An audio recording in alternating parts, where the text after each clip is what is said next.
All right. Welcome. This is Basalt Town Council, May 28th meeting. Just a couple of announcements before we get started.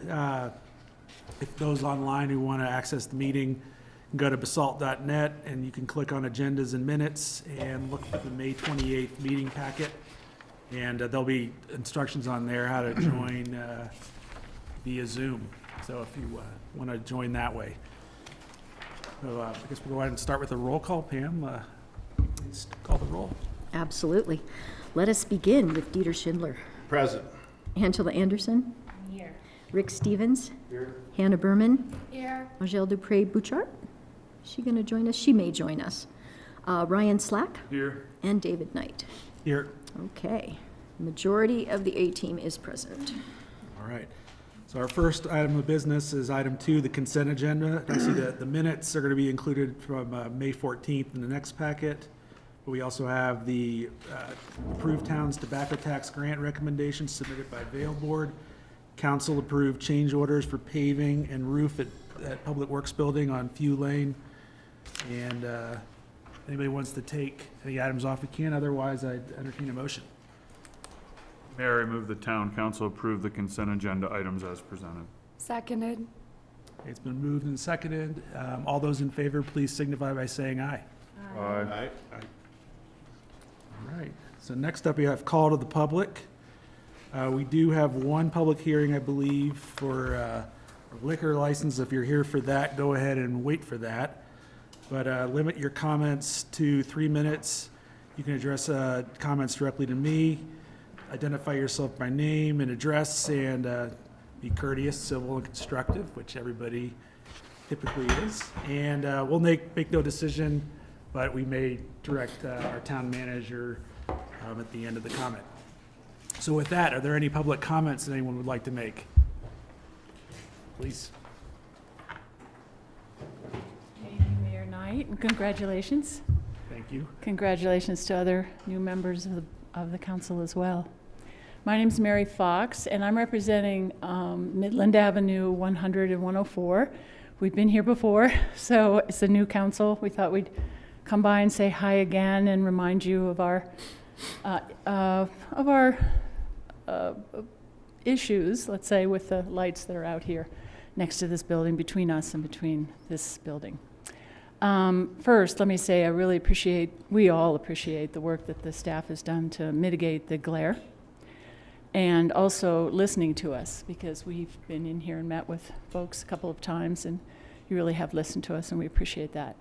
I'm just here to remind you and to let the new council members know that we're still interested in the lights being meeting the town code for the town right-of-way, and that they follow the pattern language of what lights are going to be on the new part, the rest of Midland Avenue. I don't know what those will look like, but you probably recording in progress. You probably understand the light pollution and black sky issues much more than I do. At least the staff, I'm sure, do. I just, in fact, went to the McDonald's Institute in Western Texas, and actually saw a presentation on it. So, and these lights that are out here, besides the fact that they're tall and they're really made for a parking lot, and we don't consider that we live in a parking lot, they really don't meet the standards for the darker sky, and they are better than some. They really are better than some, but they aren't the best, and I would hope that we would try for the best. So I appreciate your continuing to listen to us and continuing to communicate with us. Thanks. Thank you. Anyone else want to come up?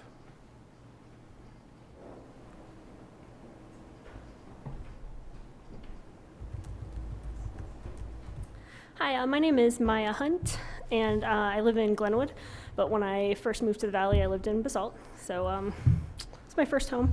And so I'm kind of speaking as the larger community of the Valley for myself. I think it's a tight community, and there's a lot of overlap, and the Valley overall is my home. I'm here as part of the group Ceasefire Now Roaring Fork Valley. What was that? Sorry. Oh, Ceasefire Now Roaring Fork Valley. Okay. So it's a group that started at the end of October to promote a ceasefire in the Middle East conflict. And there's currently a group in Carbondale as well that's speaking to their town council and about passing a ceasefire resolution. And Glenwood passed one 3.5 months ago. And so from my perspective as a Glenwood resident, I want to convey the relief that I have felt from that as my town set itself apart from the ongoing atrocities. And I think, that there's a lot to the situation, but where we're coming from is that the civilian death tolls are out of control, astronomical, and we want more accountability. And the federal government is failing to represent us in this, and so we're here as locals because we don't have other options. And we know that you can't immediately change national policy, but you can, as Glenwood has set this community apart from the what we disagree with in our current national policy, and what our tax dollars are funding that could be going toward community issues. So I have a copy of a proposed ceasefire resolution. If I could give this to a clerk, probably, or okay. So there's the longer version, and then we have a copy of the one that Glenwood passed, which was much short and sweet. Just to give you a couple of options. Sure. Thank you. And, excuse me, the longer one contains a lot of statistics, and I don't know which specific statistic would sway any individual in this room, but with this ongoing situation that's been going on for 7 months, there's 2 million people that have been trapped without adequate access to water, food, shelter, hygiene, anesthesia for surgeries. There has to be an example that everyone in this room would find unacceptable, and we want to be part of holding our government, starting with you, as more accountable toward what we are complicit in as a country. We want to live in a place that demands higher standards than calling the killing of children necessary for anything. So I ask that you do this for the residents of Basalt and to join Glenwood to elevate the voice of the Valley overall. Thank you. Thank you.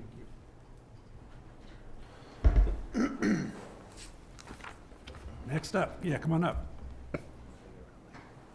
My name is Stacy Adler. I am from Basalt, and I'm also part of the ceasefire group. And I just wanted to say that I do believe that it's something that your constituents here are also concerned about, not just the Valley in general.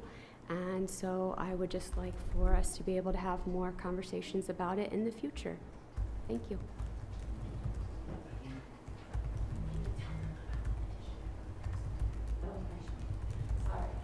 And we have petitions that we've been working on having residents in the Valley sign, and we were doing it for Carbondale, and we have at least 45 people that are from Basalt that are on that petition already that have signed it. And also, there's a lot of people that were like, oh, well, I'm not from Carbondale, so I'm not signing that petition. So just to make you aware that, we have got some numbers behind us, and we're planning on getting more. So thank you. All right, any other public comments? I don't see anything online either, so we'll go ahead and move on to mayor and council reports and comments.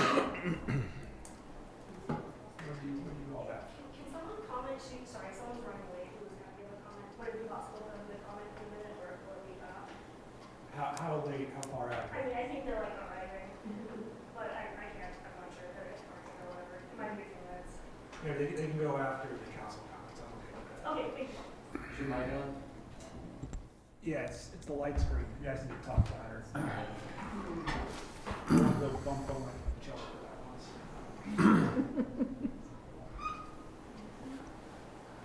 You want me to go test? It's not working, I don't know. You want to grab We've it got here? we've got a spare mic. We can share. We can share. Good. How's it now? Can you hear me? Okay, cool. I'll just kind of come over here by Ryan. Okay, let's do council comments here, and then if the other person is able to make it in, that'll be good. So council comments, what do you have from your travels around town? I have one quick one. I took my kids fishing in Old Pond Park and they loved it. So great work to town staff, the Conservancy. I know it's just one of the many assets we have in town, but it's pretty cool.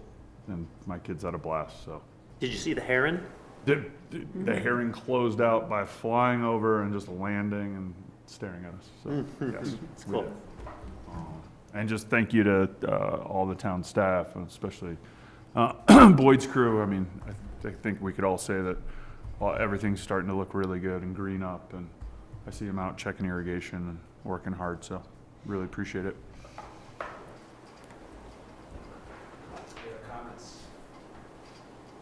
Yeah, there, you guys are my roadmap. I don't see Boyd in here, but no, my roadmap for my yard work in the spring too. So appreciate that.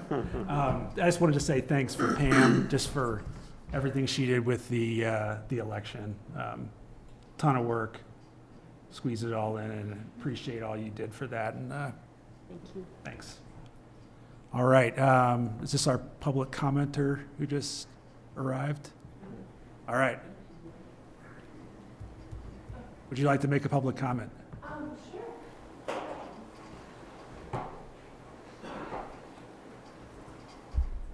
Hi, my name is Tucker. I live in Basalt on East Valley Road.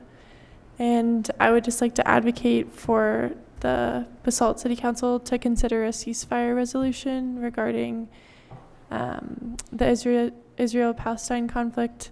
I think that it is a really important local issue because our tax dollars are going to fund this, and it's such an important and relevant thing that's going on that we have so little control over, and this is one way that we are able to make a say and advocate for peace. And so I would love it if Basalt City Council could consider this as a resolution, just to make it clear that our small local place isn't an isolated bubble, that it's connected to these broader things, and that we can make it clear what we do have control over, and that the power that we have can go to speaking towards peace.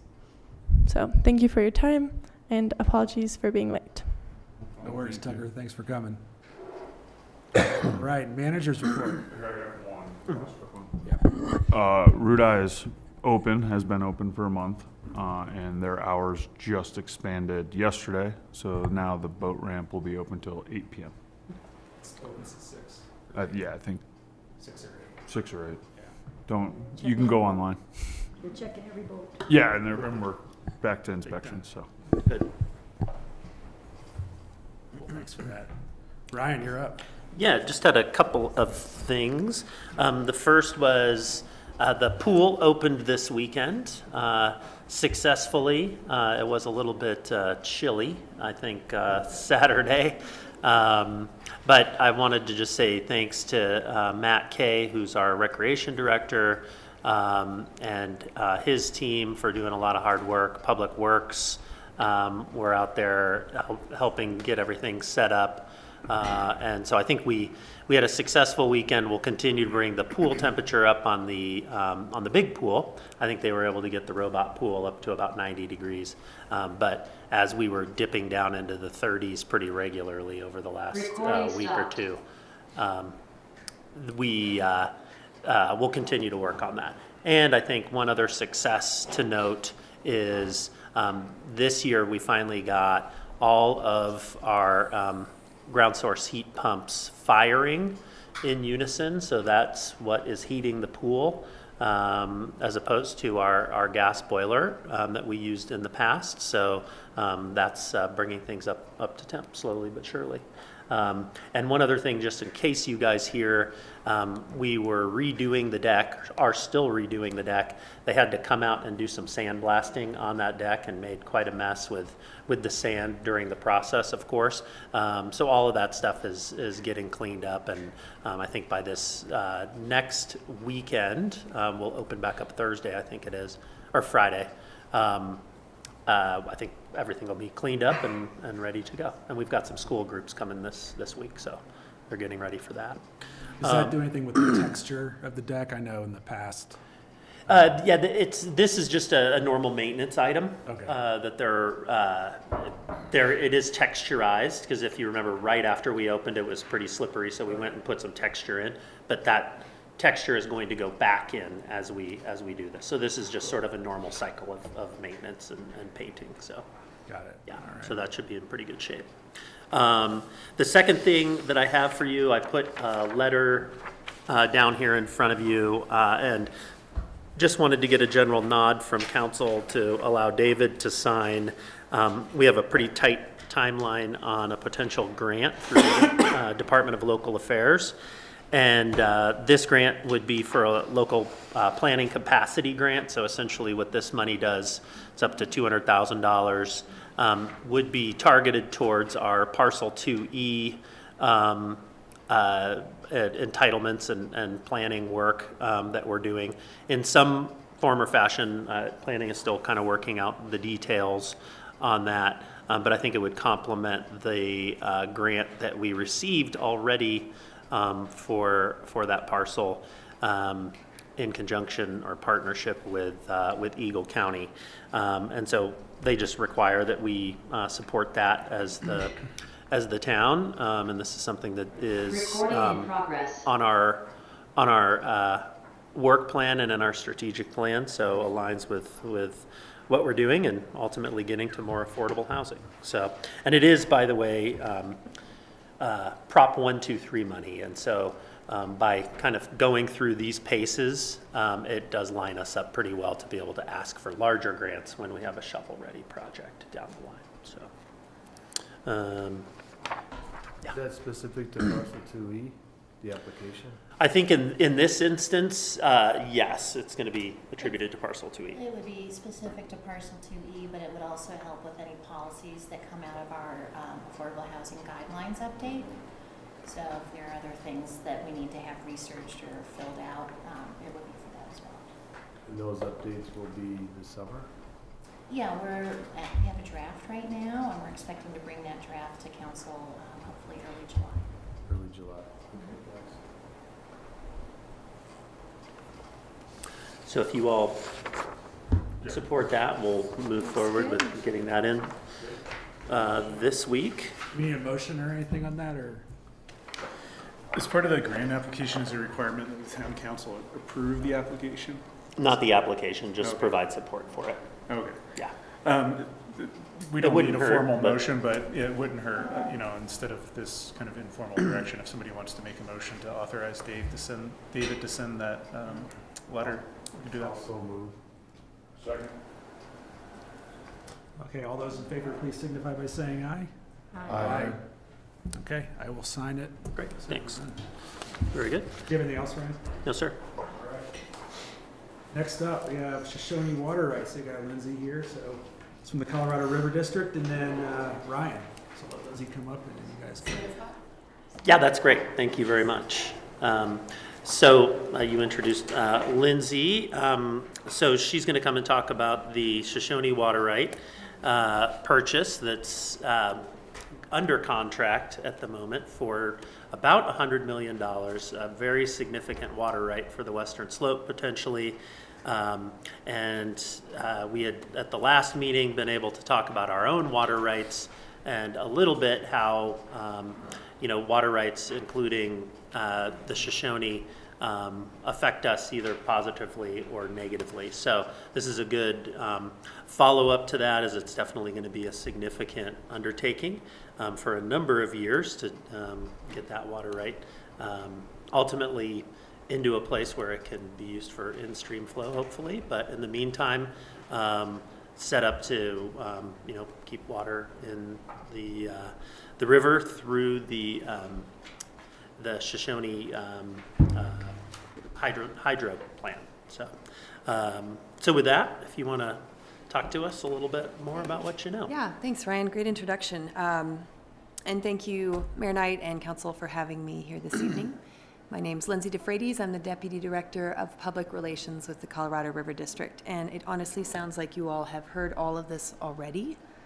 So I'll just summarize and make it quick. I have slides, but I don't want it to be locked into them. So please feel free to interrupt at any point with questions or clarifications, speed up, slow down. This is, we already heard it, and I'll move on. So if you can advance. So I think it's actually me 4 clicks for this one, sorry. The Shoshone water rights hold a very significant place in the operations of the main stem of the Colorado River. Our General Counsel Peter Fleming put it best when he said that the Shoshone water rights are the bottom house of cards in multiple houses of cards of water rights across the state. So there's a number of reasons for that. They're very senior. So 1902 is the oldest right for about 1,250 CFS or cubic feet per second. So if you think about the basketballs, like your whitewater guides would tell you, 1,200 basketballs passing any given point in the river, that's about, at any second, that's how much one of those rights calls for. And then the smaller one is 158, and that's with a propriety date of 1929. So they're both very senior, and they call down a tremendous amount of water. In fact, if you ran those rights at full steam all year, you would end up with about a little bit more than is contained in the entire capacity of Blue Mesa Reservoir. So it would end up with about 1 million acre feet of water, and Blue Mesa has about 850,000 acre feet of water. So again, it's a very, very significant amount. It is also non-consumptive. So while a lot of our water rights go to purposes like municipal use or agriculture or industry, which uses the water, this is non-consumptive. What we take out of the river, what Shoshone hydroelectric plant uses, diverting at Hanging Lake, it goes down through the turbines and comes back into the river in the same amount. So Xcel Energy, or the Public Service Company of Colorado, has been using this water right to spin those turbines since the early 1900s, and they're obviously operating with infrastructure that is over a century old and is facing sort of that knife edge of climate change, where we're seeing mudslides, wildfires, rockfall, all contained in that canyon. So one of the reasons that this has come up a lot lately is it's such a critical right for the Western Slope and for the Colorado River as a whole, calling water down from the headwaters, covering 250 miles of river all the way to the state line, centered around this water right. So this is not a new effort. If you can click one more time. The Western Slope Coalition, which is, it's a version of the signatories from the Colorado River Cooperative Agreement, has been trying to get this right on paper for almost 20 years, and the district itself has been interested in them since our founding documents are referencing them over 85 years ago. And in December, due to a confluence of opportunity for a lot of reasons, we were able to sign with the Public Service Company of Colorado and Xcel Energy for those rights for a total price of $99 million. And it's like any contract that you're purchasing a house or property where there's contingencies built in that we have to meet before it fully closes. So just because that's signed doesn't mean we've made it. If you can click. Just to show you where this is an interesting map. I'm not going to go into all of it. You can see it's right in the middle of the main stem of the Colorado River. It's a bit cut off on this screen, sorry. But on the right side there, you're going to see the names of a lot of the major trans-basin diversion tunnels. These are operations that take water out of the headwaters of the Colorado River and send them over to the Front Range. And again, the Shoshone water rights have been in place since before those were in place. So they are senior to those trans-basin diversions, which is another reason that it is so critical for communities on the Western Slope and for the health of the Colorado River in general to keep that water from being diverted. Because once it crosses the Continental Divide, we consider it 100% consumptive use. It will not come back for the environment or the communities over here on the Western Slope. So maintaining those water rights, even if the power plant were to cease operations, is the reason behind this purchase. Again, it's old infrastructure, it's threatened by natural elements daily, and if it were to go offline permanently, or if Xcel Energy or PSCo was to decide it wasn't worth maintaining, those rights could be available to upstream users, diverters, and they would not end up either here where it goes through Glenwood Canyon in the 15-mile reach, which is over there, which is a critical stretch of the river to help protect our listed and endangered fish species and maintain compliance with the ESA. That could potentially all be in jeopardy. You can click. And sorry, there's a bunch of clicks. There you go. Oh, go back one. So just the, the summary. Some other things that depend on this right, there's multiple communities on the main stem that draw drinking water directly from the Colorado River. By maintaining the flows, we're going to help their aging infrastructure not have to spend as much time getting out sediment and pollutants from the river, making sure that those are appropriately diluted. We have a recreation economy on the western slope that depends on the Colorado River flowing.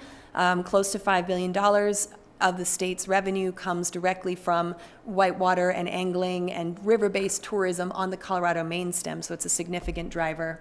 And then again, the environmental importance cannot be overstated. When we're seeing the threats to the headwaters from mega fires, from hotter, drier climate change, maintaining those flows is going to be critical. And then, of course, productive agriculture across the western slope is a foundation of a lot of our communities and provides local food sources for those of us out here. And one more, thanks. This group, again, is not new and it's not small. The groups listed here are those organizations, water entities, local governments who initially signed off to say that we believe in purchasing and protecting these rights permanently. We have all 5 main stem counties who have expressed interest. 3 of them have committed $4 million in funding total already towards the purchase price. And looking at the other organizations on this list, some of the ones who have committed funding are not even on the original list. They have sought us out to see how they can support the purchase of this critical water right. And right now, we passed the halfway point towards the $99 million funding last week with a $2 million commitment from Glenwood Springs. And then we have organizations where Rifle did $100,000. We have some of our Water Conservancy who've thrown in $50,000. But the reason that we have been able to build this momentum is just because this right impacts communities even if they don't sit with a border directly on the river. If you can click one more. So again, to the timeline of what we're working with here, there's a few things that we need to get done besides just raising the funding, and I'll come back to that in a sec. The in-stream flow right is one thing I just wanted to touch on really briefly and why that's such an important piece. Again, currently the Shoshone water rights are associated with hydropower production. They can only be used to the beneficial purpose of spinning the turbines and putting 15,000 megawatts out into the grid for Xcel Energy.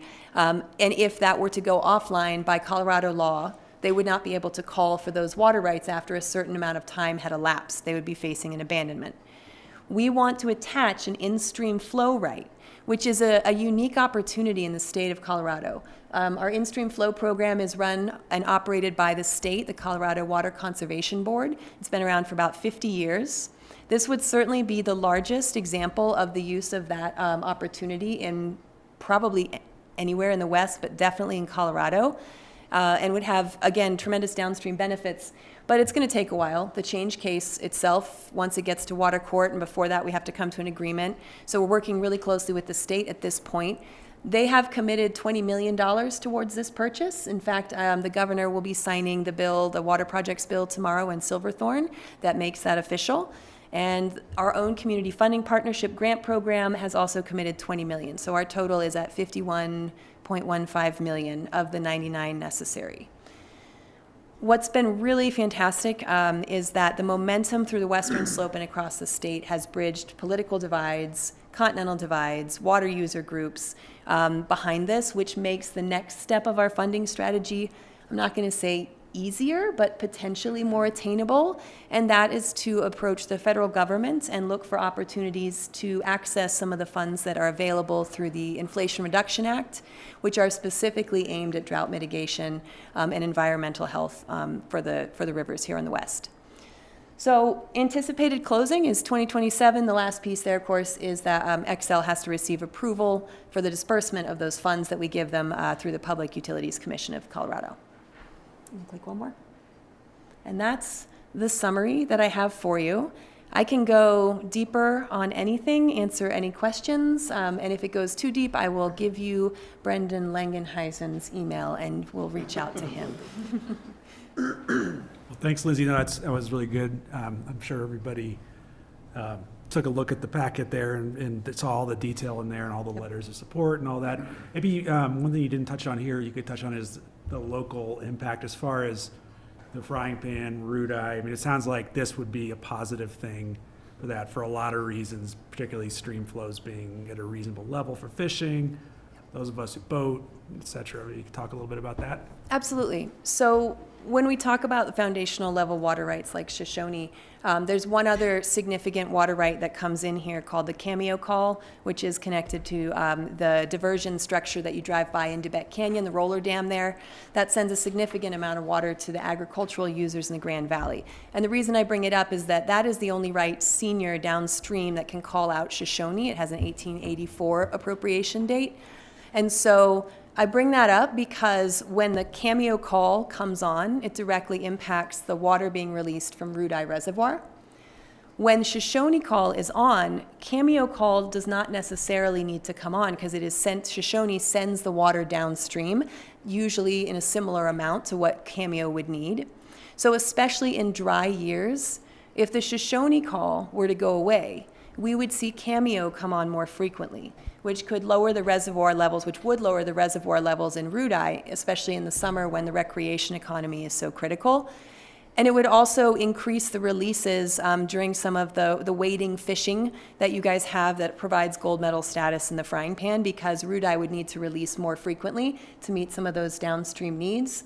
And we would also be looking at the augmentation plans for other local water users because that would have to match the Cameo Call and make sure that they weren't injuring a downstream user in that capacity. So when Shoshone is on, those complications do not play as much of a role. And when we look at, say, for example, the recent Climate Change in Colorado report, we are being told by our experts to expect lower stream flows in the headwaters, especially later in the summer.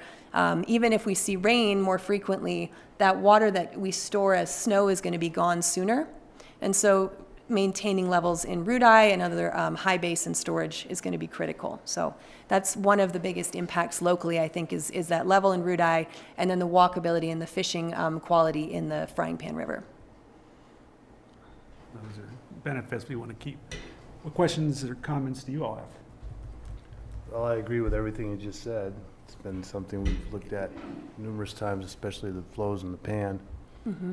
And I saw the $100,000 ask. And when does that trigger? That is entirely up to you all.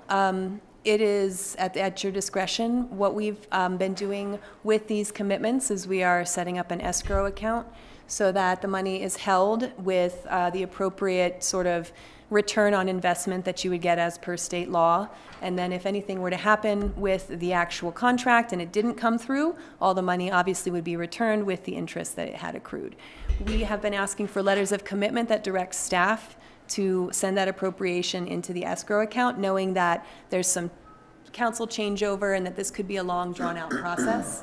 And again, anytime our local communities offer that kind of support at whatever scale or scope they feel comfortable with, it provides a really compelling narrative to our federal ask when we say these entities all across the western slope have committed financially because they believe in it. So did that answer your question? Yep.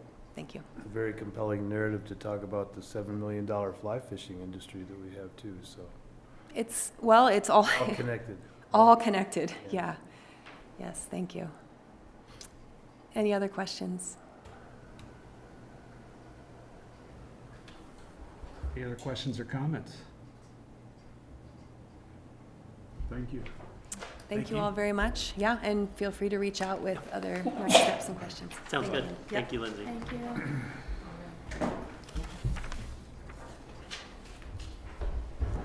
All right. Next up, we have Midland Avenue Streetscape Project update from Catherine and Dave, maybe he's on, there he is. Yeah, I think we have Dave online.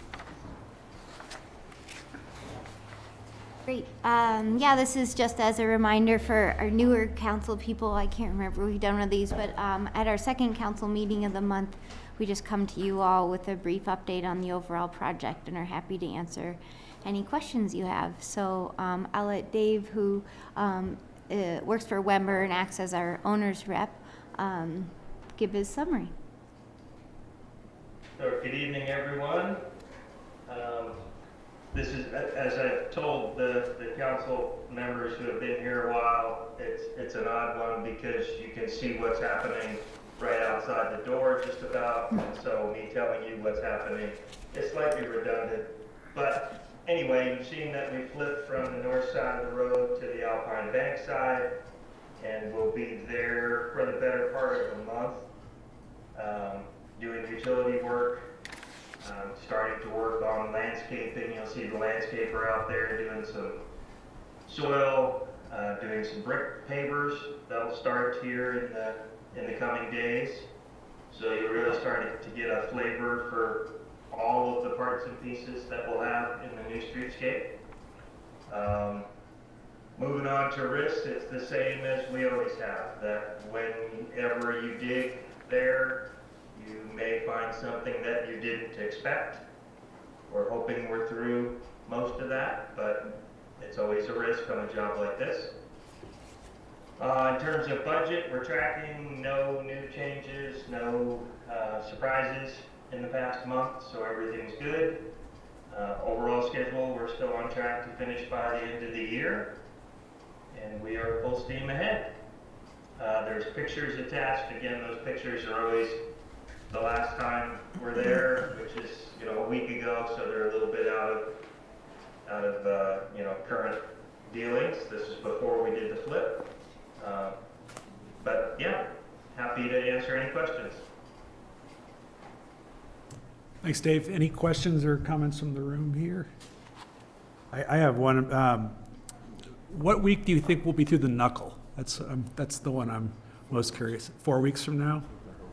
Yeah, roughly speaking, yeah, it'll be about 4 weeks. 4 weeks from now? Mm-hmm.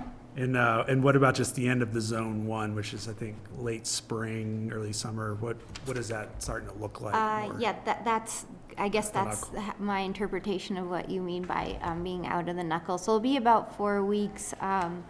It seems right now we'll probably, so the next goal will be to complete the work basically from the gas station intersection all the way to the east Alpine Bank entry. And so that should take roughly 4 weeks. And they the other work that may happen during that time is there's an island with some stormwater that will occur, kind of the first rain garden as you continue down Midland, that will occur in the center of the street. So all that work will go on, and the work that's on the south side of the street will be wrapped up before they then switch back to be in front of Heirlooms. But yeah, around July 4th will be when they make that switch to be back in front of Heirlooms. Okay. So they're kind of right on that cusp of being in zone 1 to 2 by the end of that time period, if that makes sense. Okay, that's good to know. Just kind of a rough time frame for that as we get closer to the actual event. It's a big milestone. We'll make it a lot simpler, just a kind of a linear street. Yeah. Yeah, it's a really exciting, well, we just posted this picture on the wall today. One of our police people was able to take a picture, I think over the weekend, but you can really start to see the project come together out there right now, and I hope people can start to get a sense of some of the design elements with the brick and the furniture, and soon enough we'll have some more landscaping and so on, but it's nice to see it start to come together. So. Yeah, it looks great. My son took notice. He says it's looking good. Oh, good. Well, good work. Kids are the most honest critics. It's true, yeah. Any other comments or questions? Yeah, Catherine, just from the pony up to the barber shop, can there be some caretaking there just to kind of maintain that a little bit better? Okay. It's getting pretty rough. And Yeah. even if we could get some pedestrian crosswalks painted you know, from the city market or the old Clark's Market entrance and across the hotel, there was one there. I've just been watching pedestrian movements and things like that, people trying to figure out where to go. If we're not going to be up in that area for a couple months, it would be nice to just try to keep an eye on that. Okay, that's a great point. Yeah, I'll talk to Thank the you. team about that. Thanks, Rick. Anything else? All right. All right, thank you. Thanks. Yeah. All right, we have item 6C up next, first quarter 2024 financial overview with Doug. Been looking forward to this one. You got good Looking forward news? to it? Okay, that's good. Let's, let me sit over here. I can probably see the screen a little better. So for the new council members, this is a quarterly presentation. So this is the first of the year for 2024. Let's go to the second page here. So we'll start off just graphically illustrating the revenue and expenses of the general fund. Okay? And you'll see here the blue is the sales tax, our main driver. Property tax is second, being at 24%. And then we have our cats and dogs, as fond of calling just miscellaneous streams of revenue for the balance. For the year, I mean, this is shows that the property tax is 24%. That will normalize out. That's really got our first slug of property taxes from Pitkin and Eagle. That'll probably level out probably around 15 to 16% of total revenue. And that the sales tax will expand. And really, the sales tax and the property tax is essentially 75% of the general fund's revenue. And just for cocktail trivia, I know we missed Memorial Day. You want to always have cocktail trivia for that. The property taxes for the whole town went up $600,000, just as a reminder. The assessed values basically doubled, but the property tax associated with that went up 600. The property tax did not double because we're really capped at what we could assess the bond levy at, which is a $950,000. So, looking at the expenses, you'll see here admin's leading the way at 24%.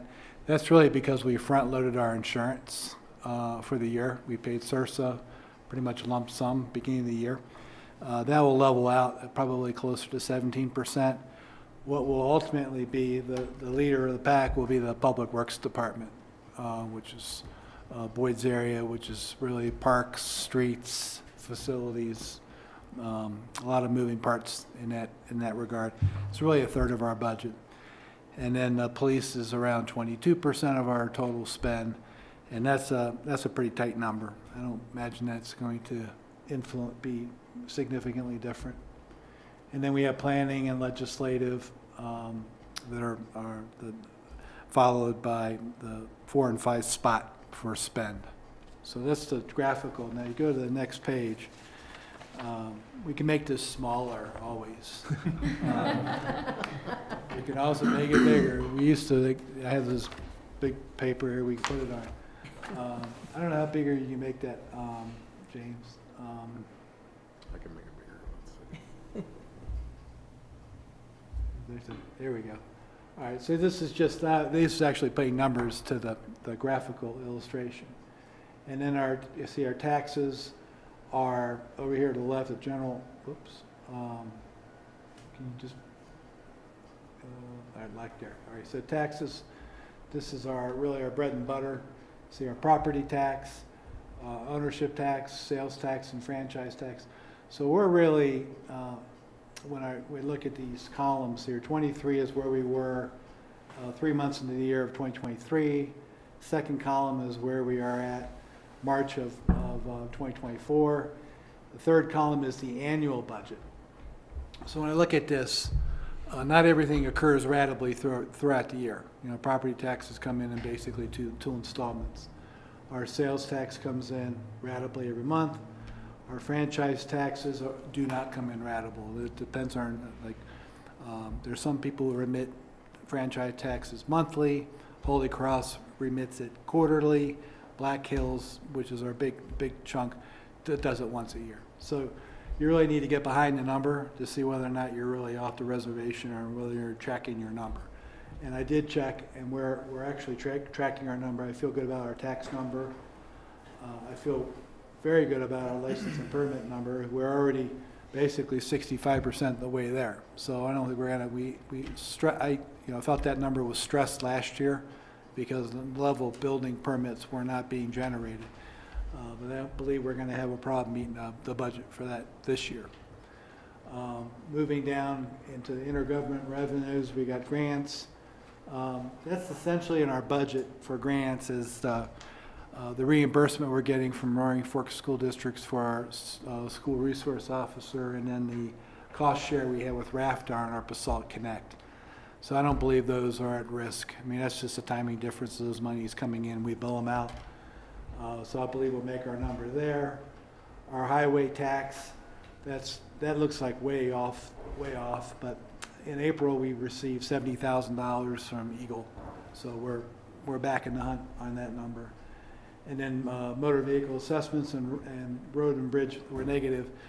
That was because Eagle actually paid us too much money last year, and they didn't recoup it. I mean, they could have required us to repay it, but they just paid us too much money. So they ended up just recouping it from the revenue they owed us. So they were subtracting money that was due us until we paid back how much we were overpaid.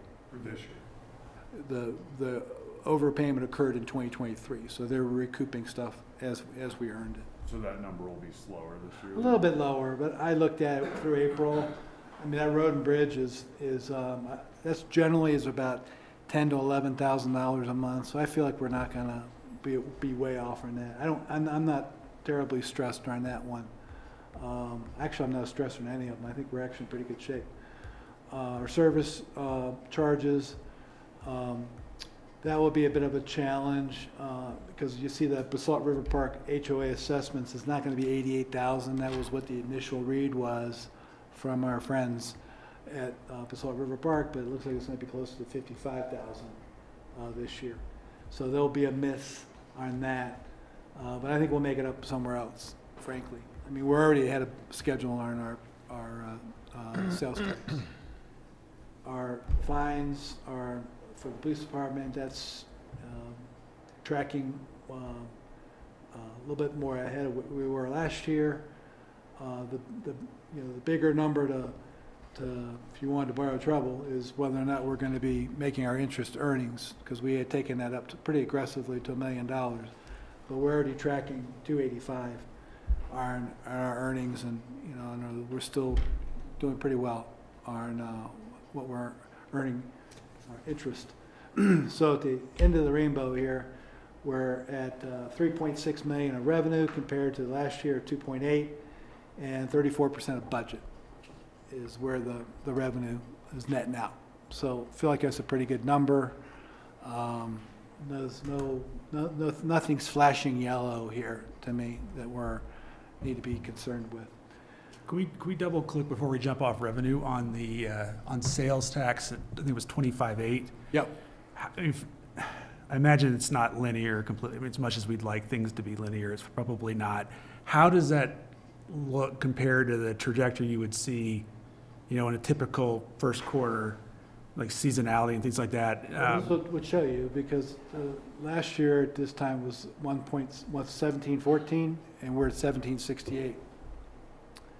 And we forecasted, what was the difference between last year and this year? With 68,000 versus 14,000. So this right here, I just said 1768 versus 1714. Yeah, I see that. We're up. But that's seasonally adjusted.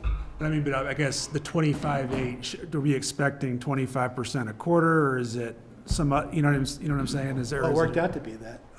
It's 25% of the budget. You know what? There is a little bit of a pop we get in the summer months, and the shoulder seasons are a little bit lighter.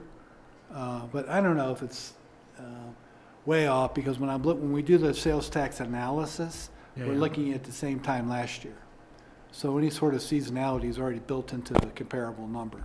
I mean, we're up 5%, all in, of our sales tax compared to last year's number. And we budgeted a lower number. if you recall, we took our sales tax That's number right. down, right? Yeah. By about $650,000. And we're beating where we were last year. So we're, for the first 3 months, we're comfortably ahead of budget. Because when I see that, I see, January through March, I would think, yeah, like you said, there's a pop later. And if we're already beating 25% in the first quarter, Right. and then we have a little more acceleration later, that seems like a good story. I guess that. No, we do. Yeah, we do have, but you know what, it's, a quarter doesn't make a year. Yeah, Month doeses make a quarter. but January through March is Right, a tough time sometimes, right? Right. Yeah, right. So does that answer your question? I mean, I think, this is. yeah. we- I think so. You feel good about just January through March? Yeah, I mean, that's really our big chunk is what we get from the state. But, we also get money from Pitkin County, we also get money from Eagle, we get marijuana taxes, we get, Eagle, actually, I said that, Eagle and Pitkin remit money directly as well.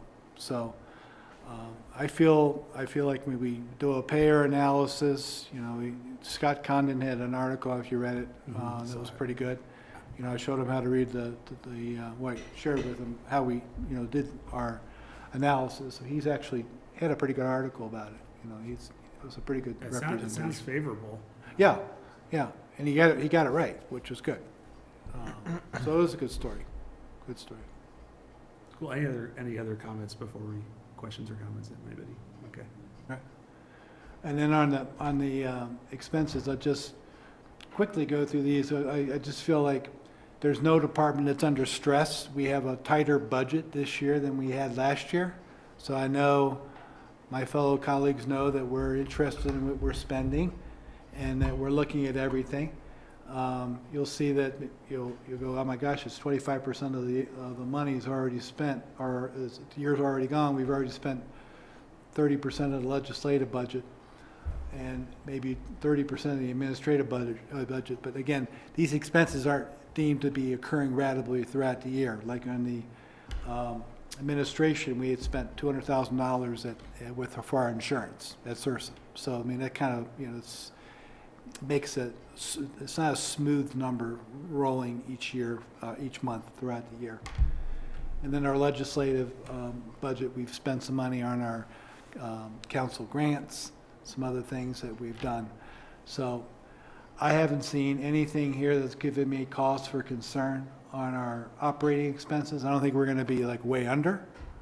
Frankly, I think if anything we're going to be under is going to be on our capital, because we're under capital right now. But if you remember right, last year we were like way under on our OpEx and our capital. But I don't believe that's going to be the case this year because it's a tighter budget. I think where we're going to have favorable result, frankly, is revenue being more than what we budgeted. So just to make a long story longer here, the expenses here for the first 3 months are $2,270,000 compared to where we were last year at $1,995,000. Budget's $12,200,000. We've spent 18% of our budget, and right now I feel like if you look, just page down just a few more. We're at a surplus position of $1,300,000, whereas last year we were at a surplus position of $850,000. So we're still sporting a pretty good number on the general fund. And then if you go up just a little bit, James, and then to the right, if you would, this is something new I put in here. I thought this might be interest to some folks. I was actually, this is a roll-up of all of our cash accounts. So this is a consolidated number. This isn't just a general fund. This is restricted fund. This is our unspent bond money, money over in the water fund. So consolidated basis, we started the year with $34,097,000. At the end of March, we're at $35,073,000. So we're up basically $1 million in cash from the beginning of the year. And then the proof of the pudding here is that you sum up all of the surpluses or deficiencies in fund balances. So all of the funds for the first 3 months total a surplus of $2.5 million. From that, you'd have to subtract a change in working capital. We had a bunch of money that was accrued in December, like, you pay all your Christmas bills and all that on your credit card, and you pay the bill in January. So that's what happened really in January. You're paying all your stuff that was accrued in December. So that's a use of cash. You'd have to subtract from your fund balance to get back to your cash number. So anyway, that's just a quick and dirty way of seeing if you're tracking the actual results. And I thought this would be interesting to see, because we're still running with a bunch of money there, 35 million of cash, which is a pretty good number. All right, moving on to, any questions there before I move on to restricted? Okay. Doug? Yeah. I just have one is, are there more people spending less, or are there less people spending more when you look at the counts? When you look at sales tax with inflation and things like that, do we consider that? Because you get it on both ends, right? You get it on the revenue side and you get it on the expense side. Well, on the revenue, it's a function, all revenue is a function of volume and price, right? Right. So So you're asking me prices if are we're up. spending more. I don't know what the volume is. Right. I don't know what the average ticket at City Market would be, or Whole Foods, or anywhere else. So I don't know what actual volume of what's being purchased. I think it has to be some volume, because the price, the retail sales, I was surprised by retail sales being up as much as it was, frankly. Food was up, 6-7%. So it costs more to go to the store. And then I know it costs more to eat out, so restaurants are up, restaurants and bars are up. The only thing that we were off or soft on, frankly, and it was a little surprising, was liquor. Retail liquor was off by about 5%. I looked behind that number, and I can't share with you what individual businesses did just because of the confidentiality of what's involved here. But there were a couple of them are off, just on a gross basis. And building was off too. I think there's just some weakness with the interest rates being so high. We're building, but I don't know if everybody's building. So I don't know if that answers your question or not. It does. I just always think about that, because if we're looking at 5 to 6% inflation across the board, Right. both on doing business and generating revenue, it Right. kind of is an alarm bell for me, to make sure our reserves are up and we plan for that. Construction costs continue to rise. Right. That doesn't seem to be slowing down at all, so. Right. Anyway, just thinking about it. Yeah. Well, it's really not a lot we can do to control it. The No, biggest I thing we can understand. control is our expenses, Right. right? And then how we actually manage our money. So I do think on the real debit is really on what you're spending money, and that's the real energy on managing the process. As a point of clarification, the off is off of budget this year, or are you talking about compared to last year, or both, or for the liquor? Oh, just for the first 4 months. Just okay. Right. And I think when I looked at a lot of it happens in December. A lot of retail liquor happens, and so that was just a little bit. It was just awful. It sounds like a lot, 5%, but it was only like about $3,700. It's not the end of the world. Okay. So, all right, if we go to the next page, this is a graphical illustration of our restricted fund revenues. And this is really, the blue is our sales tax. Sales tax, just a reminder, we get 3 cents, 2 cents goes to the general fund, 1 cent goes to the restricted funds, post, park, open space, trails. We also have in here lodging tax and cigarette tax. And then we have our RETAs and our impact funds that are generating revenue. And that's, right now, it's not that much, because there hasn't been that much transaction. The only big transaction we had on the RETA front was the cabin that sold at Roaring Fork for $15 million. So we got like a $300,000 check from that transaction. That was the only big one happening. You look at where we were last year, we had that Element sale, and we had a bunch of other transactions that were generating some eye-popping numbers. So let's go to the next page here. I'll get this home. Is you see again the same columns, 23 actual, where we were, second column being where we are for the first 3 months of 2024 relative to the budget. So we're ahead on our sales tax, on post. Our lodging tax is slightly less than the 23 year-to-date, and over the budget amount. It's 37% of the budget amount. And then tobacco tax is down from where we were in 23. But again, we budgeted a lower number, and we're at 25% of the number for the budget. I will say that lodging tax is kind of that number is like up and down a lot of volatility in that.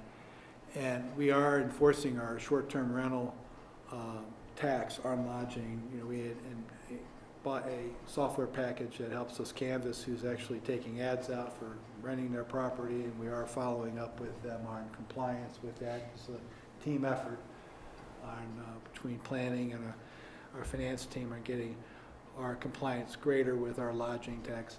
We also had, when the Element sold, the new owners came in, and they had trouble getting the actual tax remitted to the state. So there was a little choppiness on there. It wasn't that they weren't trying; they were sending the money. It wasn't being accepted because their form it had some mechanical problems with their IT. So hard to know really what if this is really off. I mean, it's not off relative to the budget.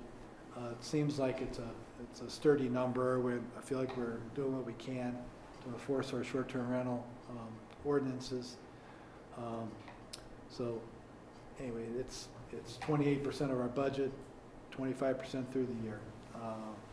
Licenses and permits, that top line is really our impact fees. Remember, there's like 30 different restricted funds.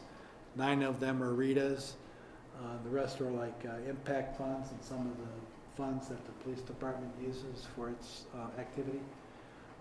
So you'll see here in our RETAs, we're really not so great on our transactions that have happened for the year. And nothing you can do about it. You can't influence these sales. So that's why we have a big difference year over year from 24 actuals to where we were in 23, and now we're really not tracking our budgeted number for 2024. However, having said that, if BC pulls the permit with the work across, if that actually happens, then those park dedication fees get triggered. A big chunk of that gets triggered, and that will be some money coming in to make budget. You know, I think the thing to remember is, I think through these restricted funds. If we don't have the revenue, we don't spend the money, right? So it's really it's sort of like you eat what you kill. So you don't have the revenue, you're not spending anything. So it's really almost, unless we're totally asleep at the switch, to go upside down on our restricted funds. I mean, you really have to be not watching the ball for that to happen. So moving through the rest of this, there's not a lot here. There weren't any grants. There was some minor activity here with our police funds and then our community enhancements funds. You'll see that we are still budgeting moving money from the restricted fund over to Midland to cover the costs of the project. $1,350,000 still on track to happen. It hasn't happened yet because we haven't needed it yet. But that's likely to occur at some point in 2024. And then paging over to the expenses, we're getting to the home stretch here. You'll see that much of the activity is our post, which is capital, and Michelle's on point with me and our whole team on that, as we have a bunch of projects we're working on as well. So we're well on our way on a lot of these projects. We have tobacco tax, which is, I think, you had to make some recommendations on that today. And then our lodging tax supports our marketing for the town, and also also goes for parks maintenance. So the Parks Department is subsidized by some of the post revenue and some of the lodging revenue. So, having said that, any questions on the restricted fund? It looks good on the tax side. I mean, I can always look at the budget, as far as how are we doing against budget, and that all looks really favorable, even though it's down year over year, because you said it was going to be that way. Right. Well, so far, right? Better lucky than good. Right? So let's just go down to the bottom here, and you can see where we are budget-wise. That's a good, I guess, wrap-up here. It's like where we had, just go over just a little bit, James, to the right. Where the middle column, 707, is where we are now. That is where our projected, our surplus. And we had a projected use of $1.6 million. Now, as soon as we pay that $1.3 million to the general fund, that 707 goes away and it goes negative. But it's still less than the budgeted amount. So it's in good shape right now. Continues to be in good shape. And I'm, you know, it's already, this is first quarter. I'm thinking third quarter already, right? So we're already like 5 months into the year. So I'm already thinking about second quarter. So I got a little, I haven't got numbers reconciled yet, but I know what's coming and I know what our cash balances are. So I think this continues through second quarter. All right. Let's just wrap it up with one other, the last slide here is just our other funds. The top fund is our bond fund. This is just money in, money out. This is our private property tax. It goes for our debt service on our taxable and tax exempt bonds. The capital construction fund, this is really not a good representation. I think what Dave did with Catherine is better representation because it shows you the all-in cost, and this is just a period of 3 months. This doesn't tell you a lot. And then the water fund is doing reasonably well. There's no alarm bells ringing there. The tap fees are a little light, but that should pick up with some of these permits being pulled. So we'll see. But we're not in trouble on any of our expenses, and we're projecting a surplus on the water fund of, just go over to a little bit to the right, James, just 181 versus a budget of 390. So we're almost halfway there right now on what that surplus is. So again, I think the headline is that we're in pretty good shape. I feel good about these numbers, and just continue to hammer away on doing what we can to influence the results. And it's mainly in expense management, from my seat. So that's all I. Thanks, Doug. Yeah. Any questions, comments from the group? Okay, keep up the good work. Thanks, Brian. All right, I think we need to, Mayor, I move to convene as the local liquor authority. Second. all right, so moved and seconded. All those in favor, please signify by saying aye. All right, we're the local liquor authority. Item 7A, public hearing for a new beer and wine liquor license, Craft LLC, doing business as Craft, to be located at 160 and 162 Midland Avenue.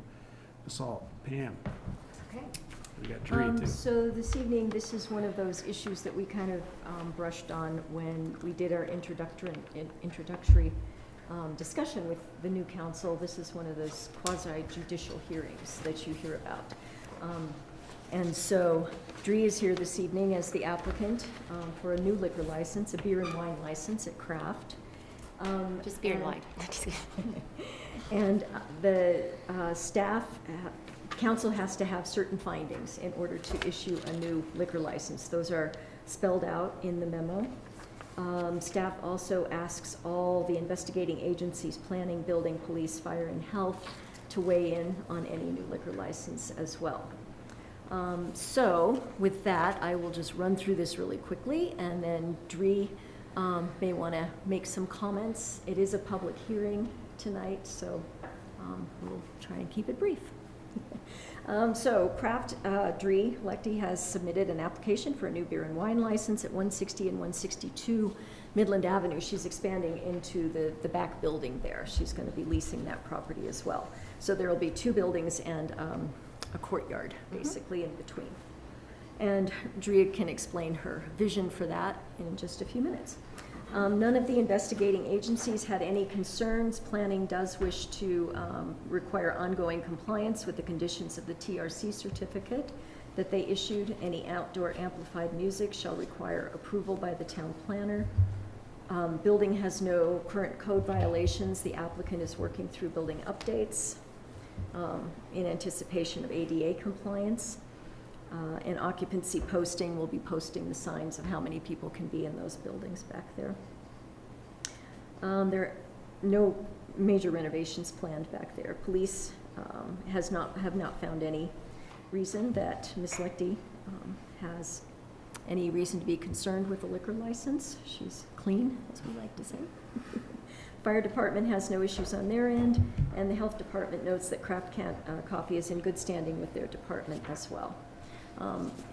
The application's complete, and the state of Colorado is running a concurrent review of this application.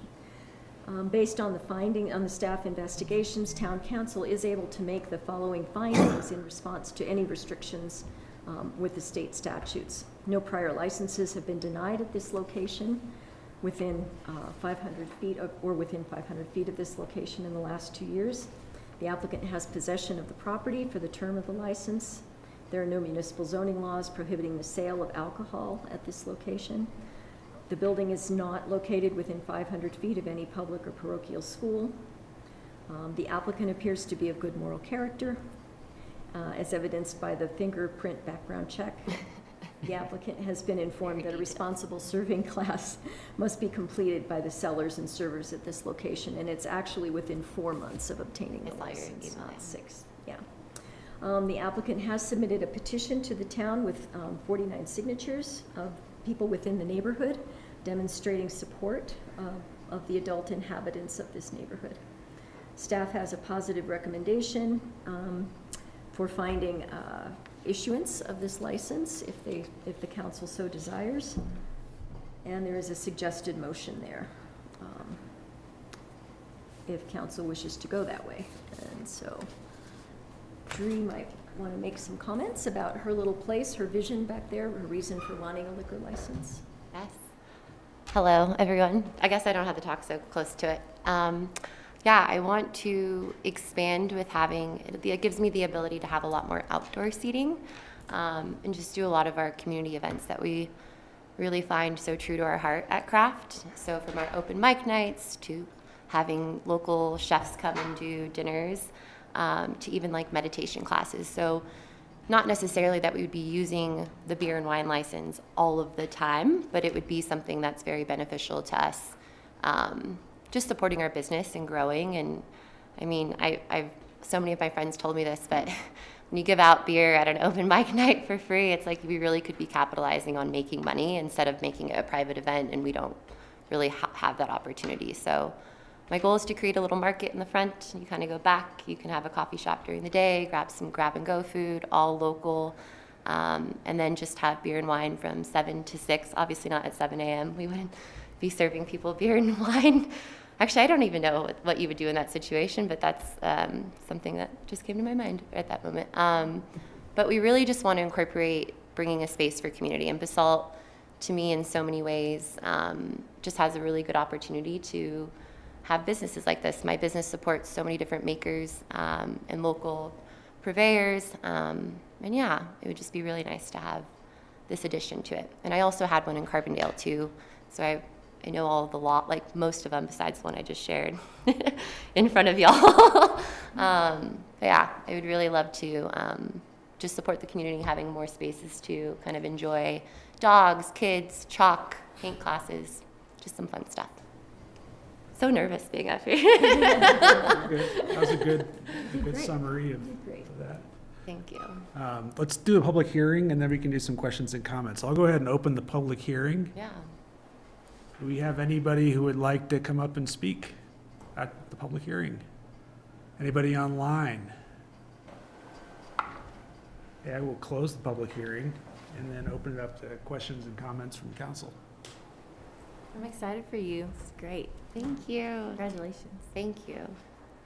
So I understand like the one frame story frame building, then that exits into a open outdoor space. Yeah. And it looks like it kind of hangs around to the right. Yes. So that's a good chunk of space there. Yeah, it's really great. My landlord's made it one lease. So I essentially have like a 7-year lease on the building. Okay.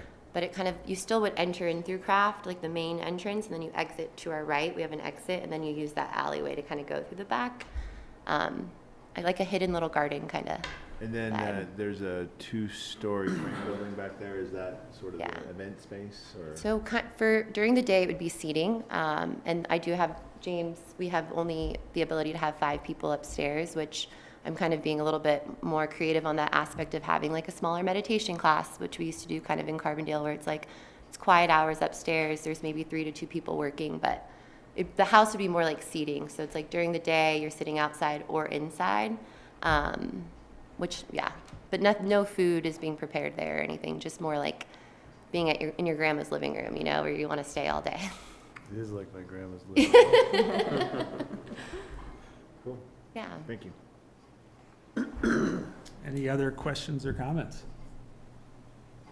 I think it's great, personally, and an entrepreneurial spirit here is well valued highly. Thank you. Thank you. Mayor, I move that the town council approve the application for a new beer and wine liquor license for Craft LLC, DBA Craft, located at 160 and 162 Midland Avenue, as noted in the staff recommendation of the memo dated May 28th, 2024. Second. And is this a roll call, or can we just do voice vote? You can do voice vote. Okay, all those in favor, please signify by saying aye. Aye. Bye. All right, passes unanimously. You did great. Good luck. Thank you so much. Looking forward to stopping by. Yes, please. We'll be open longer. Thanks, guys. Yep, we'll talk soon. Thank you. Thanks. All right, I'd entertain a motion to adjourn the local liquor authority and reconvene the council. Mayor, I move to Mayor, I move to adjourn the local liquor authority and reconvene the council. Is there a second? Second. I have 3 of them. I can't tell who won that. It's like a photo finish. We'll call Angela. All those in favor, please signify by saying aye. Aye. All right.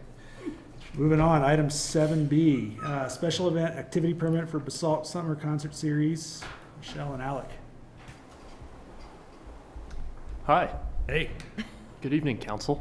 My name is Alex Sloan. I'm here to present the special event application for the 2024 Basalt Summer Concert Series. We had a great year last year, kind of our inaugural year of having concerts in both Triangle Park and the new Basalt River Park. This year, we're kind of running the same show. Concerts will be starting at 5:30. With an opening act playing from 5:30 to 6:30. We'll have a set change for 30 minutes, and then the main act will play from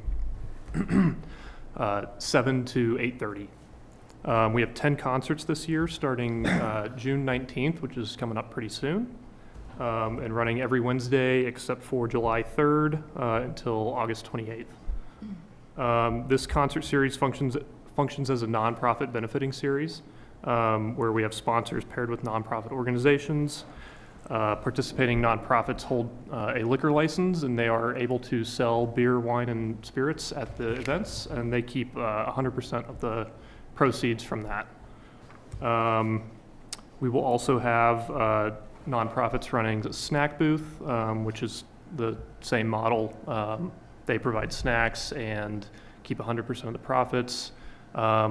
We are allowing all of our nonprofits to bring their marketing materials and promote their purpose. And we think it's a great time for kind of to show the community our awesome local nonprofits.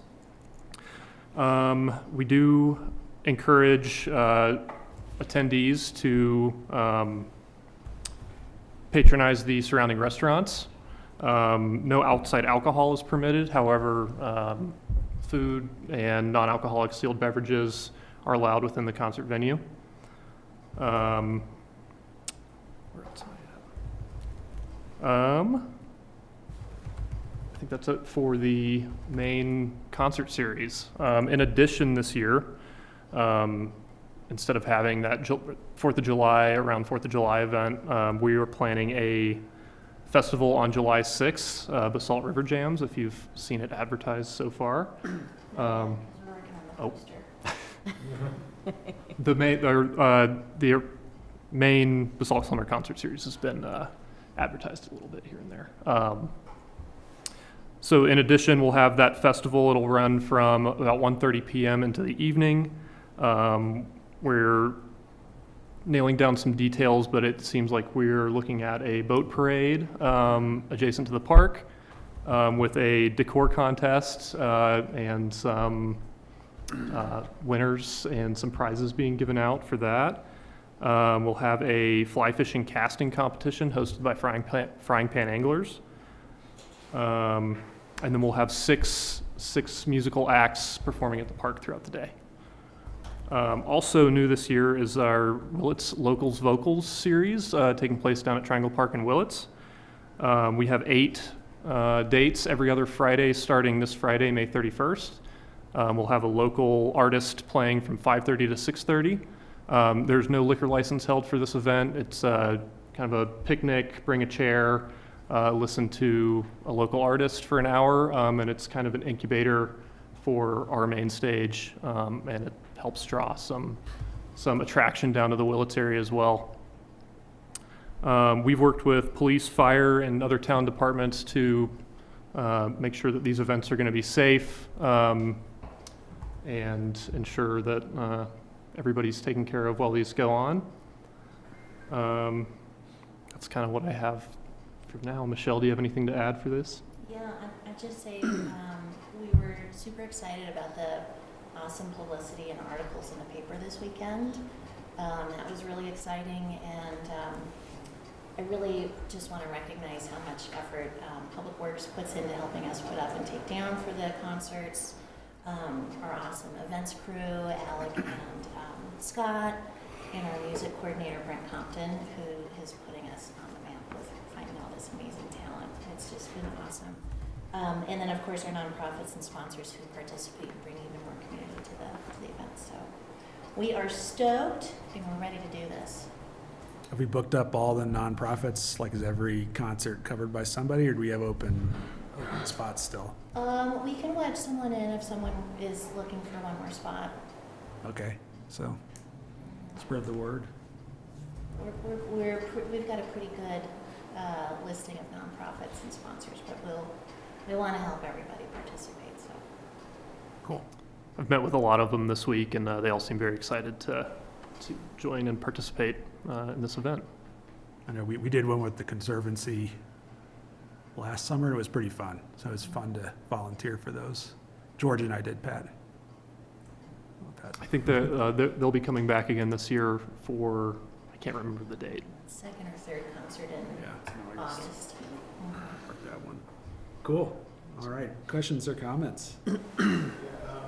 Do I remember last year that we had some bike parking, like we needed to bring racks? So we're prepared and planned to do Yeah. You are going to be dazzled when the bike racks finally come. Awesome. They've been back ordered. Dazzled. Or, as we like to refer as the joke, they've been on that ship that crashed into the bridge. But now they've been unloaded, they're on their way, you'll know when they're there. We have temporary racks up over there right now. Cool. As well as trash cans and what else. Actually, the new bike racks got sold last week. Oh, so they are over there. Yeah. Nice. They're nice.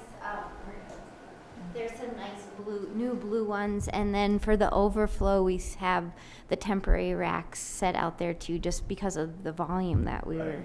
I mean, we were just so successful with all that last year. So, yeah. But we will have a few more site furnishings that we do joke that they're on that boat that are showing up shortly, like some more seating and the trash can. So, yeah. I had a question about the bottled water. I think that's great that the vendors would be required to display information, but I also just wanted to remind everyone that there is boxed water, and if we all start drinking it, it won't be weird. So can we encourage vendors to offer something like that? Because we really don't have to have plastic water bottles anymore. There's several good brands. I think there's even a local one. Absolutely. As I meet with our snack booth nonprofits, I can suggest that. That's a good comment. Is that, are we giving the green sheet to the nonprofits? Yes. Okay. Yep. We can just take out the second transportation bucket then. Are you managing any of the construction impacts with more outreach to the people that may attend, or work with the locals, stores and restaurants and so on? Just to pick it up a notch or two or three? So we worked with the restaurants and the stores last year to help them prepare for the influx of visitors during the concerts. And we'll do that again, and that's why we only have a snack booth and not meals. So Right. people order takeout from there. And that has been really successful, so we'll continue to do that. I'm just concerned about accessibility, and hopefully we can encourage people to use the elementary school and things like that. I don't know if that's been successful, or the middle school, but Yeah, we saw some use of that last year, and on the posters and everywhere, there's a QR code for people to click for parking. okay. And we advertise the schools. Yep. I believe it's on our website, or on the Yeah. town site for the concerts as well. Well, you know, I've been dreaming of this for a long time, but maybe the caboose could be activated a little bit once in a while, even with a QR code on the front door, so people can stop there and get some information. Yeah, we can mention that to the chamber. Yeah, I'll mention it too. Thanks. There are a lot of bikes, which is a good. Yeah, that's like good. You That's good. You go out there, I mean, I think most of the traffic to get there is bike based, which is pretty awesome. Most, yeah, and the opposite side is most of the traffic to the restaurants and cars. It's gonna be a fun summer. Yeah. How many farmers markets are there, sorry? Probably 12 or 14. What were you saying, Angela? 2 or 3 in June, or, no. Are people able to choose the river park as a drop-off for Basalt Connect? Yes. Yes. Any address within the town limits, except the school stuff. So you don't have to enter in like a physical, like a number address, you can just put River Park? You put the bus stop, I think, typically. Yeah, 'cause- The bus stop's usually what I use for, Okay. or free range. Salt River Park. So it's in there. You did it, It's ready to roll. thank you. Very nice. Easy. Is that last thing I'll say? Thanks for doing the local vocal thing. I'm really excited to see that. I think it's a great opportunity for people to get to play. I don't know is there a way that they can reach, I know you're programming, but is there a way groups can reach out? You know, 'cause that's sometimes I remember being a young musician in a young band, you know, how do we actually book ourselves? I mean, is there a way for people to get connected?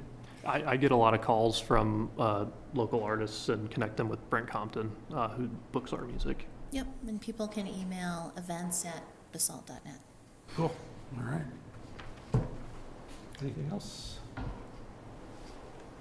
Mayor, I move that the town council approve the Basalt Summer Concert Series special event activity permit, subject to the conditions provided. It's been moved and seconded. All those in favor, please signify by saying aye. Aye. Thanks, Alex. Thank you all. All right. Next up, we have resolution number 28, series of 2024, resolution of the Town Council of Basalt, Colorado, approving a revocable license agreement with the Archdiocese of Denver. Catherine and Jeff. Great, I'll introduce this one, and I think we have Pat McMahon here on behalf of the Archdiocese. Pat, you want to go up to the... So the Archdiocese of Denver owns the St. Vincent Church property. St. Vincent would like to place a new sign in front of the church. And there's an area between the sidewalk in front of the church and the street. There's a landscaped area, and that's within the town's right-of-way. And so the mechanism by which the town can approve the location of that sign is a revocable license agreement. And a license agreement is essentially, here's permission to put your sign on our property. It doesn't create an interest in real property like an easement. Instead, it's permission. And so in the event the town wants to use that portion of the right-of-way for some other purpose in the future, like if we continue on down Midland with some additional improvements in the future, there's the ability to revoke that permission for the license, or for the sign to be in that location, and the town would work with St. Vincent on an alternate arrangement. So this resolution would approve the license agreement for the sign. It does provide me with some authority to make some changes in the event there are some additional changes needed in working with the Archdiocese on finalizing this for signature. And that's my introduction. Pat or Catherine, do you guys have any? I don't have a whole lot to say on this. Most of you know me, but I'm Pat McMahon, representing St. Vincent's Church here at the east end of Midland. And we started our streetscape improvement, if you will, a couple summers ago when we did all the foundation plantings, which are now blooming beautifully, and upgrading the flower bed that is getting ready to explode into bloom. We have recently commissioned a new St. Vincent statue. So the statue that's in front of the church right now is 24 or 30 inches tall. It's plastic. It's pretty cheesy. And the one we've commissioned is life-size, bronze, seated with 2 young children on his lap, which he was known for advocating children's rights. And we've ordered a new sign to replace the 25-year-old one that's been in your right-of-way, by the way, for 25 years, and is pretty dilapidated. So this license agreement will allow us to relocate it more or less right where it was before. And you have the license and a resolution to approve it in your packet, and please vote yes. Thanks, Pat. Thanks, Jeff. Any questions or comments? If not, I'd entertain a motion. Mayor, I move the town council adopt resolution number 28, series of 2024. Second. It's been moved and seconded. All those in favor, please signify by saying aye. Aye. Aye. Thank you so much. Thanks, Pat. Thanks, Pat. Thanks, Jeff. Nice being finance presentation. Thank you. All right, I think this is our last item up. Yep. Item 7D, council appointments to committees. Ryan. Yeah, so as I've done the last few times, we've made these appointments. I'll just kind of walk council through these.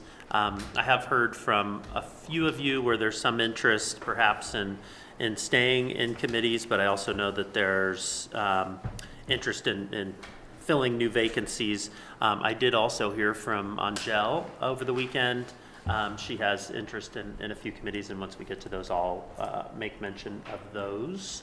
And I was not necessarily going to run this as an auction, but you know, I think in the past we have had you know, 2 people interested in one thing, and we usually just kind of talk it out here, and we get agreement in real time.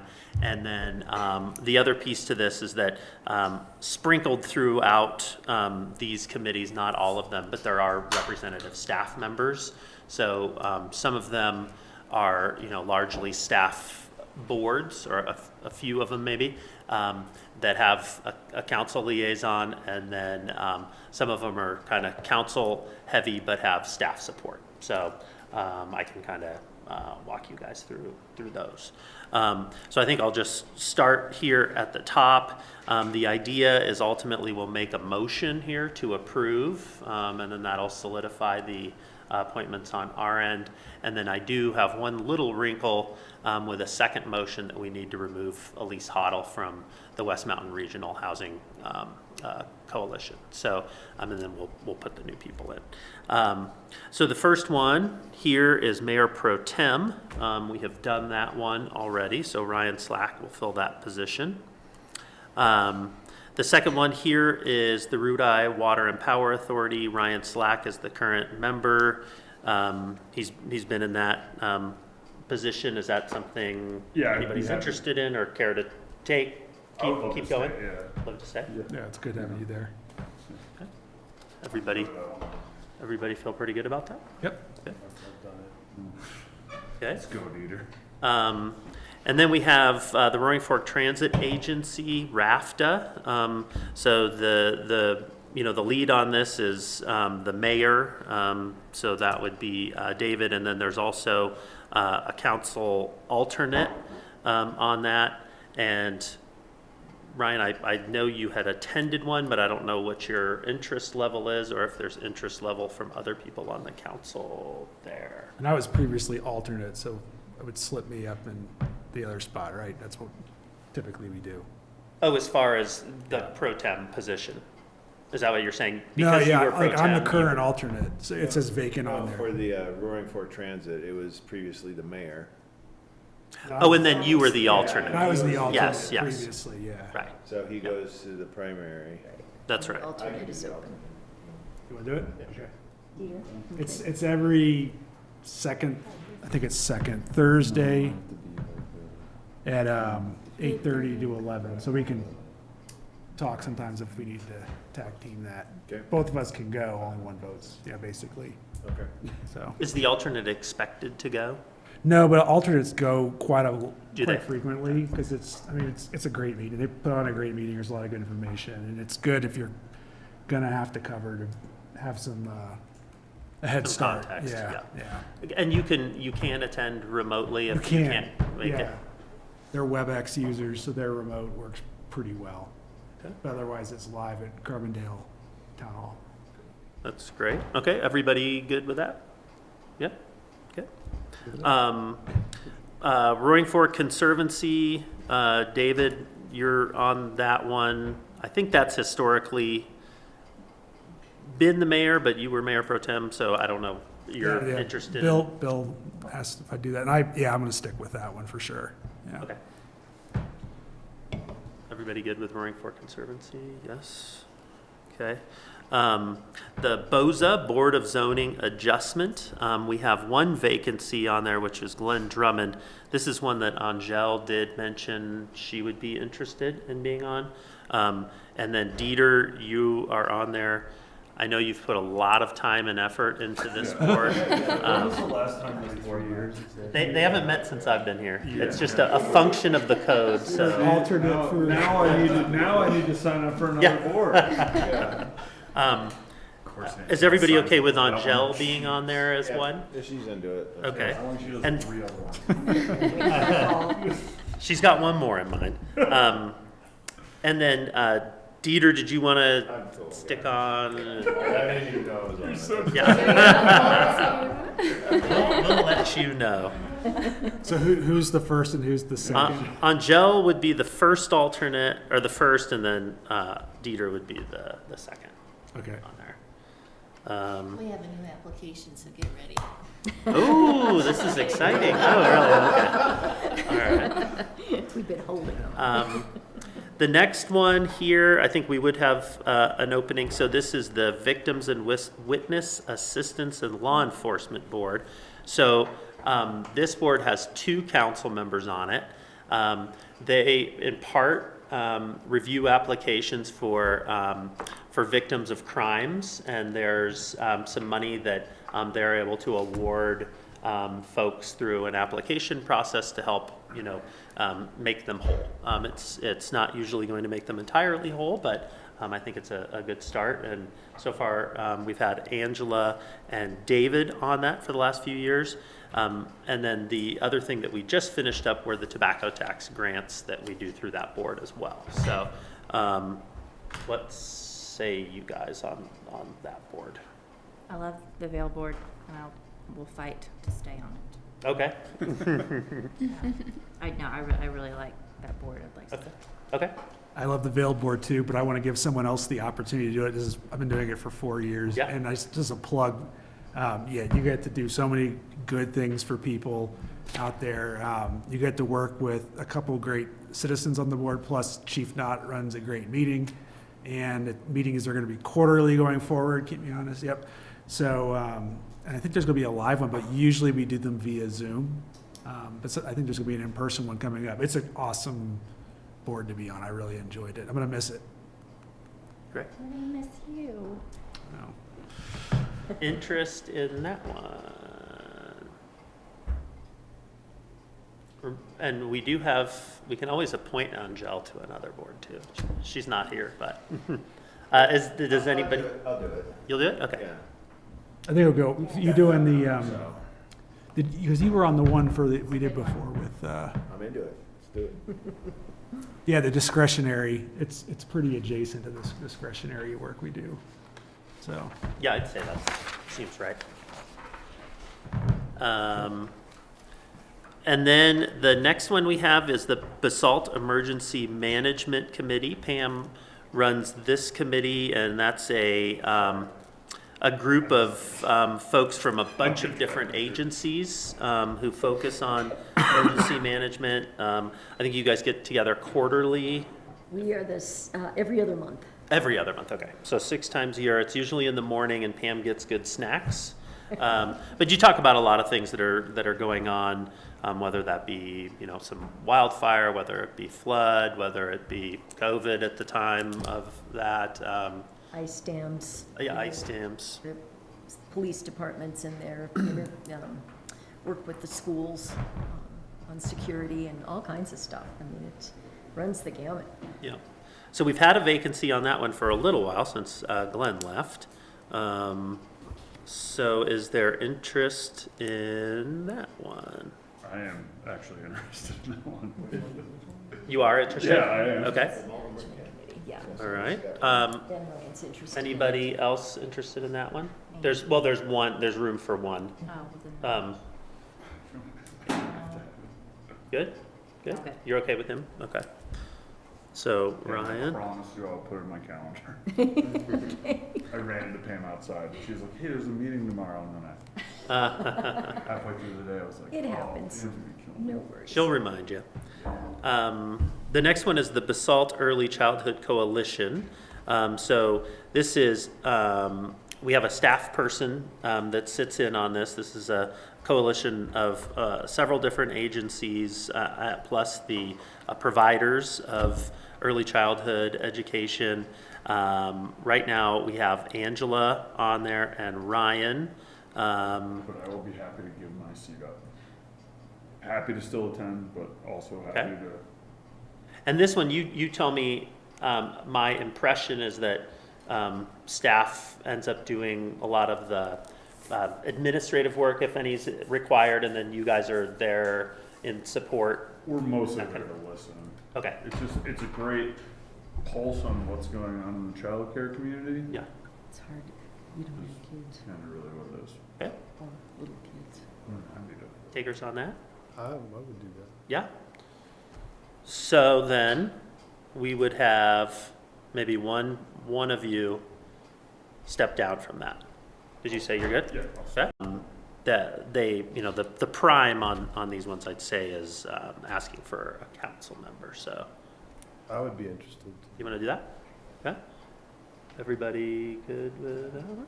Okay. Thank you, Rick. And John, do you know John Stabney from back in the day? Yeah, he's a good guy. So. And then we have CORE, the Community Office of Resource Efficiency. So there is not going to be a council appointee to this board anymore. So they have changed their approach. Elise Hoddle had been that person, and then they came to me. I don't know, it's probably been a month or two now, and they said, yeah, we're not going to have elected officials on this board anymore. So that was their decision. So we would not appoint somebody until further notice by those folks. I think they're kind of changing up maybe what their programs are and how they will fund things, and perhaps in part how they get new funding as well. And for us, they actually do some, we end up asking for grants and have been successful with grants, but then also do like a fee for service on some projects. So still a good resource for us. Next would be the Aspen Snowmass Nordic Council. So we've got David on there and then Ryan Slack as an alternate. And I think they meet somewhat infrequently, but can you? Depends on. These guys love Nordic. Probably more in the winter meeting, I guess. No, these guys Yeah, it depends. eat, sleep, read Nordic 12 months a year. So you want to be the prime? No, I mean, I've attended the last 3 meetings. I'm fine staying on it. They're dealing with a lot of random stuff. Yeah. That I'm happy to have, well, let's not say I'm happy to have knowledge about now, but I've learned a lot. Yeah. And I'm happy to stay as the alternate. If someone wants to take it, they're more than welcome, but. I definitely can want bring to. you up to date on what's going on. I'll step off for sure, but to give someone else the opportunity. But the things to kind of keep in mind for Basalt, where the rubber meets the road, is over at the club for the Nordic skiing over there, making sure we're kind of liaison for that. And then also now there's the Grange property, which has skiing on it as well, and there has been discussion about future activities as well. So there is definitely, if the snow's good, this year wasn't so hot for cross-country skiing in Basalt, but the year before was, and that's where the connection is. So it's definitely, even though it's very up Valley Nordic focused, there's definitely a connection down here as well. So if you're into Nordic or you want to learn more about Nordic, I certainly did. There's some very accomplished skiers and teachers and people on that board from up Valley, so. They love Nordic. I'd like to learn more about that. Yeah? Yeah. You want to go on to it? Yeah, I'll do it. Okay. And would you, Ryan, do you want to be the prime? No, she can be primary. I'll still be alternate. Okay. You have No, I'll just. He's a great alternate. I'll tell you what's going on. It's fine. I don't want to be the primary. Okay. Oh, you can definitely do it. So Angela, Ryan. So the meeting on can that. be, they put on Microsoft Teams out, and you can go up to Aspen City Hall, your call, so. Okay. Have a nice lunch. We're getting there, folks. And then the next one we have is the IMPTR, Intermountain Regional Planning Commission. So technically I am the regular, and we had the mayor as an alternate. Typically James will attend those. Oh, Catherine, okay. Would there be interest? I'll back that one up for you, yeah, the alternate. They love transportation as much as the Nordic loves art. That's cool, you gotta love that, people. All right. Okay, getting into the West Mountain Regional Housing Coalition. So with this one, we had Elise Hoddle on there. This is one that Angel did express interest in being part of, but we would also have the prime on this one be a staff person, as that is sort of the makeup of the board. So we would have ask Michelle to do that with an alternate council member. Angel put her name in the hat. Any? Sounds good. That sounds good to me. If she ever needs a backup for her backup, I'm happy to be that. Okay. That sounds good. Then we have the Colorado Communities for Climate Action, CC4CA. So David was the main representative with Elise as an alternate. I would be super interested in this one. I figured you might be. And David, were you wanting to ratchet?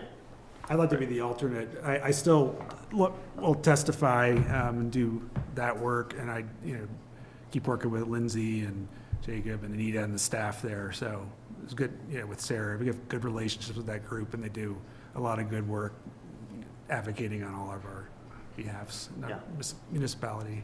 Great. Yeah, and we do have an involved staff member on this one as well.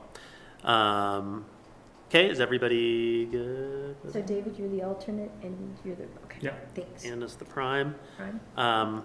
And then we have the Climate Action Collaborative for Eagle County Communities, otherwise known as CAC.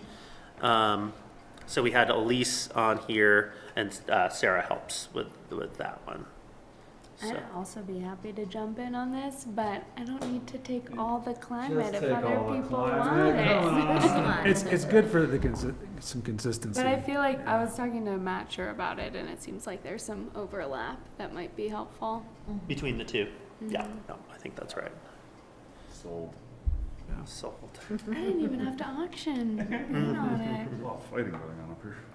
Okay, everybody good with that? Yeah, okay. And then the last one we have here is our council discretionary funding committee. So each year we budget, it's typically $35,000. We get together, staff assembles sort of all of the grant requests, and then we get together. It's probably about an hour, and we kind of run through those and divvy those out to the various nonprofits. These are typically smaller grants on the order of 500 to 5,000, depending upon how much of an impression the folks make. And usually it's used as seed money. So, these nonprofits that ask for money are using that to leverage other money. They're just, able to show support of the local governments, and they understand that these ones are smaller grants in size. So right now we have David and Dieter on there. Glenn Drummond had fallen off, obviously. Dieter, David, thoughts on continuing? Yeah, it's easy. I would do it. Yeah, I'm neutral. If somebody wants my spot, they can have it, but Okay. I can keep doing it too. I'm interested in Glenn's spot. Okay. That is good. Okay, anybody else? Guys good? Okay, so David, Dieter, Angela. Cool. Okay, so I think that is everything. So what we would ask you for, again, we could wrap this up into two motions, but we thought maybe it was cleaner this way, is we do one motion to just ratify these appointments we just discussed, and then a second motion that would remove Elise Hoddle as the town representative from the West Mountain Regional Housing Coalition, add Michelle Bonefeast Tebow on there, and then Angel as the representatives for the town. Mayor, I move that the town council make appointments to the committees, boards as discussed in the meeting. Second. It's been moved and seconded. All those in favor, please signify by saying aye. Aye. Aye. All right, and then we have the second motion. Mayor, I move the town council remove Elise Hoddle as the town of Basalt representative to the West Mountain Regional Housing Coalition, and add Michelle Bonfils Thibault and Angel Bouchard as the town of Basalt representatives to the WMRHC. Second. All those in favor, please signify by saying aye. Aye. All right. That wraps it up. Thanks, everyone. Ryan. One more quick one. I'm still on the Pekin County Growth Advisory Committee, and I haven't been informed that I have to step away or otherwise not participate as an elected official now. I wasn't- Oh, yeah. So it's a citizens committee. Oh, yeah. I would act as a citizen if they allow me to stay on it. And I think it's one of those that should be sort of paid attention to at some level, especially with a couple ballot questions coming up that are pretty significant. So, and also, there's a little bit of involvement on my part with the Hearst initiative down in the lower I-70 corridor with Project Play. So I'd like to kind of be a informal, I'll take your water bottle, Pam. Not a town committee, but an informal contact. I'll carry it out. With everybody's permission to continue with those. And does that, is that Hearst one like a citizens? The Hearst initiative is the West Mountain Regional Housing. There's a social emotional wellness with the Project Play, and then there's the local economy on the I-70 corridor, which is a pretty big influencer on what's going to happen up here So I just think it's good to stay connected. They're gonna build a stronger economy, and we're gonna have to deal with it somehow. Yeah. So I just wanted to disclose those things, because they're in process, and there's a lot of crossover, overlay. What was the word? Synergy? Redundancy? Anyway, Yeah. Why is it such a negative connotation? It's not well, a there's bad, lot it's of not a bad redundancy. word. That's why it's, important that we can zero in on all the common threads that are going on out there. Yeah. Are there any issues with elected officials acting as citizens on their behalf on a advisory board, I guess? Right? Yeah. I mean, I think ultimately Pitkin County, I'm sure they're aware that you've been elected. You might just talk to them about that and make sure that's fine with them. Well, I live in Eagle too, so that helps. Yeah. Some level. Makes it even more confusing. So no problems with those so far? I mean, they'll tell me. Yeah. if there is. and Yeah, I don't know how what to the, behave. I don't know what the bylaws or There whatever aren't any. anything says for qualifications for the committee, so if there's not any, then, yeah, No, there's no bylaws. no legal issue. No. Working agreement. Sounds like you're good. All right, we'll go ahead and adjourn. Thanks, everybody. Thank you.